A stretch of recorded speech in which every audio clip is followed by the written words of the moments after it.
Welcome back to our channel. In today's episode, we focus on two major developments involving the Philippine Coast Guard that show how it's adapting to meet growing demands, from disaster response to maritime sovereignty defense. First, the PCG has just launched a 850 million pesos bid for 34 amphibious all-terrain rescue vehicles. These specialized units are vital for search and rescue operations in flood-prone areas and hard-to-reach coastal communities, a crucial upgrade in the face of more frequent typhoons and emergencies. Second, a procurement controversy that recently made headlines: the OCEA currency issue. The French shipbuilder submitted its bid in euros, raising concerns over transparency and cost control. But new information reveals that the Department of Transportation's Bids and Awards Committee allowed it, provided that conversion rates are audited and clearly defined. What do these two stories tell us? That the Philippine Coast Guard is evolving fast, and it needs the full support of the nation as it takes on increasingly complex roles at sea and on land. Let's take a closer look. The Philippine Coast Guard has launched a major acquisition effort, inviting bidders to supply 34 units of amphibious all-terrain rescue vehicles, with a project budget pegged at 850 million pesos. That's about 25 million pesos per vehicle, a significant investment aimed at bolstering its frontline rescue capability, especially in flood-prone areas and coastal emergencies. This is no ordinary purchase. These amphibious rescue vehicles are expected to operate both on land and water, crucial for a country that faces year-round typhoons, flash floods, and is made up of over 7,000 islands. While these vehicles will primarily support the Pcg Search and Rescue (SAR) mission, their utility extends far beyond. In extreme weather situations, like Typhoon Ulysses or Ondoy, they can reach remote barangays where no truck or boat can go. This acquisition is part of a broader recognition that climate change, natural disasters, and maritime threats are now interconnected challenges for the country.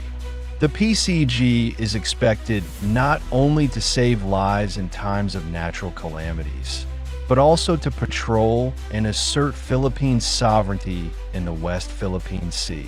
Patrolling the West Philippine Sea, monitoring foreign vessels inside our exclusive economic zone, assisting the Bureau of Fisheries and Aquatic Resources in protecting Filipino fishers, and now taking a more active role in maritime domain awareness. All these duties fall on the shoulders of the Coast Guard. This is why whole-of-nation support is not just a buzzword. It's a necessity. Every peso counts, and every project that strengthens the PCG is an investment in national resilience. This amphibious vehicle bid is not just about equipment. It's about sending a message that the Coast Guard must not be left behind as the armed forces modernize.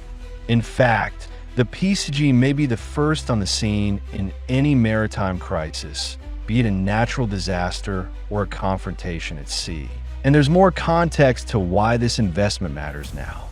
The Philippines has seen an alarming rise in both natural disasters and maritime incidents in recent years. In 2023 alone, the PCG responded to over 2,500 emergency incidents, ranging from sea mishaps and vessel groundings to typhoon-related evacuations.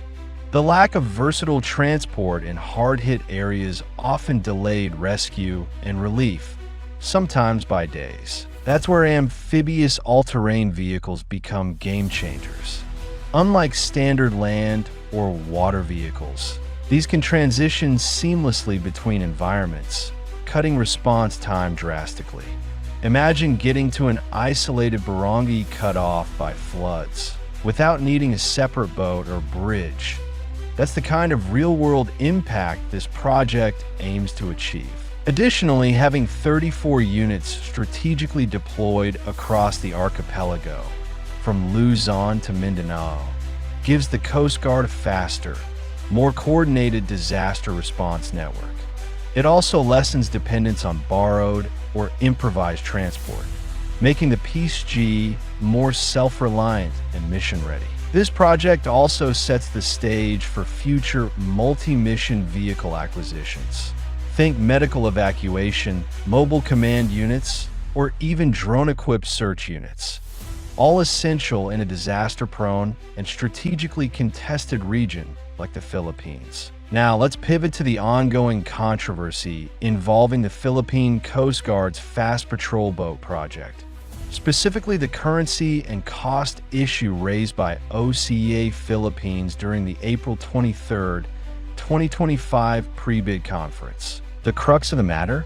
The project was originally budgeted in euros, but the bidding is being conducted in Philippine pesos.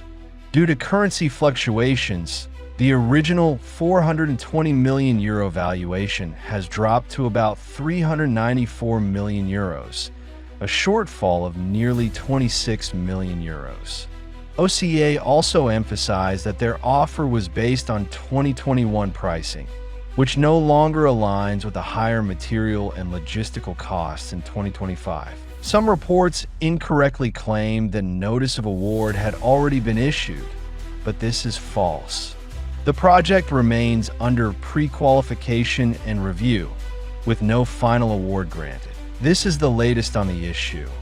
It appears OCEA was able to convince the DOTR bids and awards committee to allow a euro-based bid, subject to audited conversion rates. While this helps clarify the process, the situation remains a reminder of how exchange rate volatility and outdated cost baselines can complicate major procurement efforts. Both the Amphibious vehicle bid and the OCEA currency episode show us a bigger picture. The Philippine Coast Guard is evolving. No longer is it just a coastal patrol or rescue force. It is now part of the strategic national defense posture. But with that evolution must come proper funding, legislative backing, technical support, and most importantly, public understanding. The next time you see a Coast Guard ship in a rescue operation or shadowing a foreign vessel in the WPS, remember, they need more than courage. They need equipment, training, fuel, logistics, and yes, even amphibious all-terrain vehicles. That's it for today's breakdown. If you found this content helpful and want to see more updates on the AFP, PCG, and Philippine Defense Modernization, don't forget to like, subscribe, and hit the notification bell. This is a conversation we need to keep going. Do you think the amphibious rescue vehicle bid will strengthen the PCG's capacity? Or should we be doing even more? Drop your thoughts in the comments below. Thanks for watching. Mabuhay ang Pilipinas.